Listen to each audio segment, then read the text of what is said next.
It's beautiful, man, just to be able to see this nice group of people come out here and celebrate. Celebrating a legacy. Nearly a year ago, Ranjanae Smith died in a shooting, but it's how she lived, bringing family, loved ones, strangers, police, and lawmakers together. We have built something real powerful in her name that the community have really came out and enjoyed.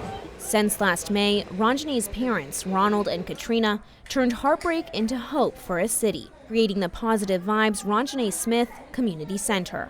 Implement programs to get our kids off the street, teach them about conflict resolution, turn them around, give them mentoring advice.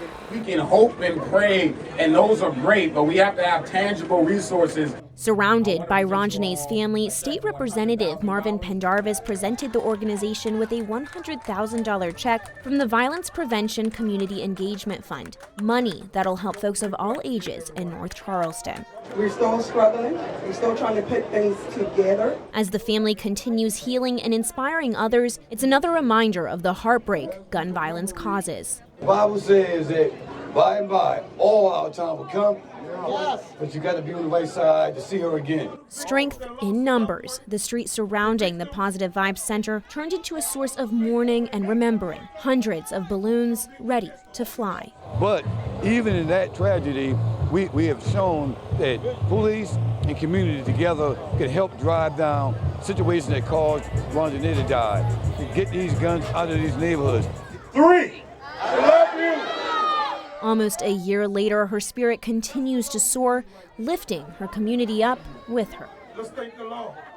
Let's thank the Lord right now. Captain Tom Hill with the Goose Creek Police knew he'd be in uniform when he grew up. Because I had two uncles that were police officers down in Miami-Dade, and I remember being 6, 7 years old and being thrown in the patrol car and allowed to hit all the buttons, and can't get much better than that. For 17 years, Hill has worked to keep the city of Goose Creek safe. For him, one of the most important parts is knowing his community. Getting out there, getting to know the people that we're serving.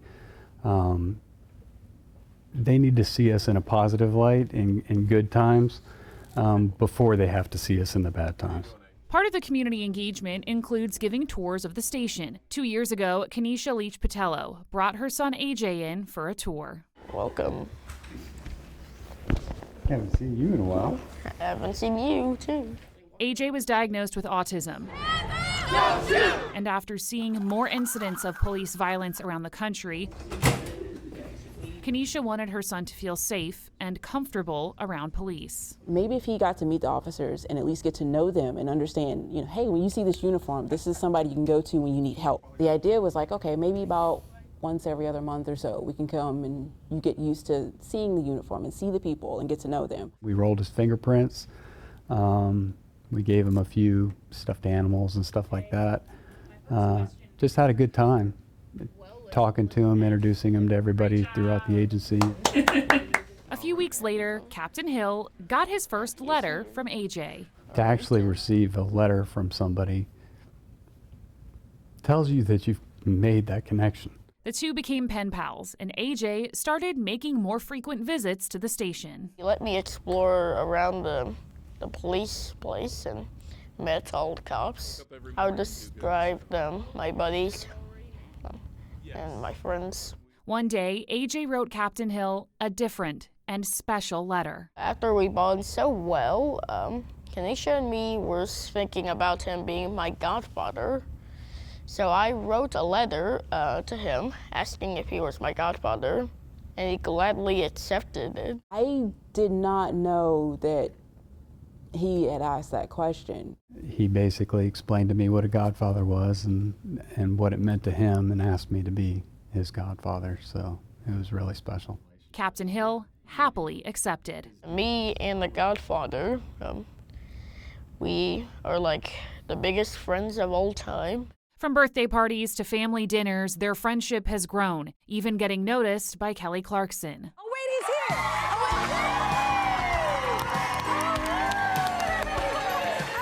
When people ask Kanisha why her son has a police officer for a godfather, she tells them it's the person that matters. There is a person in that uniform.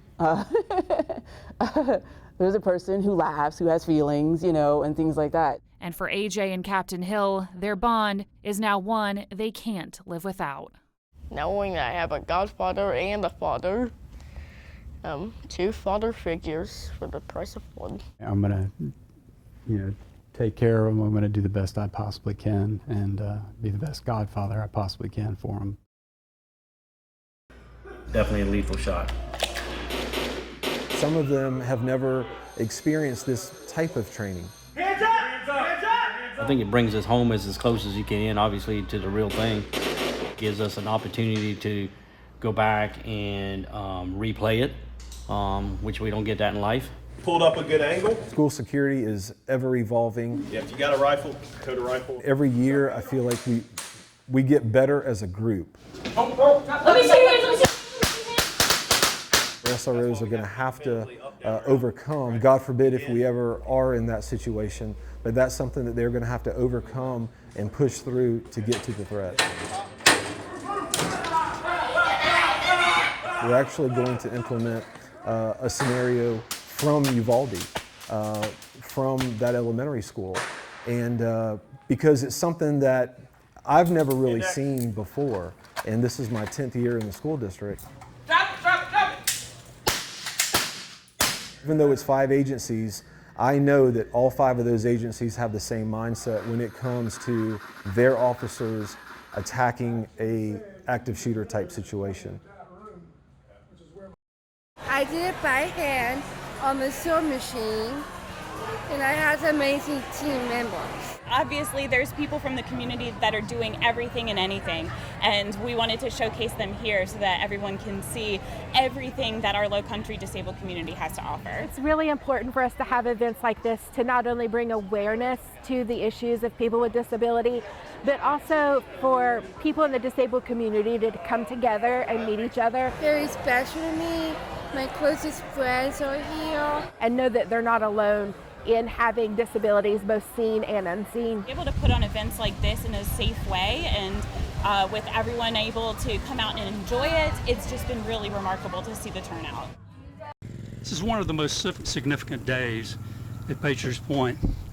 It may be the most significant day since the arrival of the USS Yorktown. A major step forward in preventing a potential environmental disaster at a beloved Low Country historical spot. He talked about the contaminants that are on the ship, all of the problems that it could cause to the natural environment of the state. For 47 years, the docked ship has remained a focal point of Charleston's waterways. Ultimately, when the USS Yorktown arrived in Charleston Harbor, the ship contained significant hazardous contaminants that were not removed by the U.S. Navy.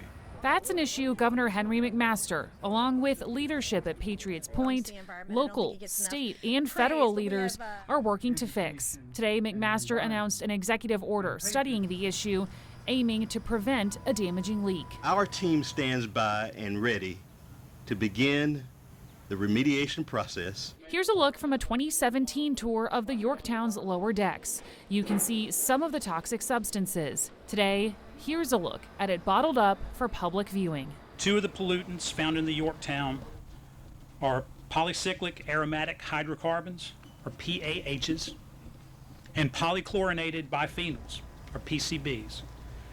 And folks, these substances are not water soluble. The pollutants stored aboard the USS Yorktown are harmful substances that pose a long-term risk to the health of the harbor. In 2017, the amount of chemicals was estimated at more than 100,000 gallons inside the Yorktown's tanks. Removal was expected to cost as much as $4.4 million.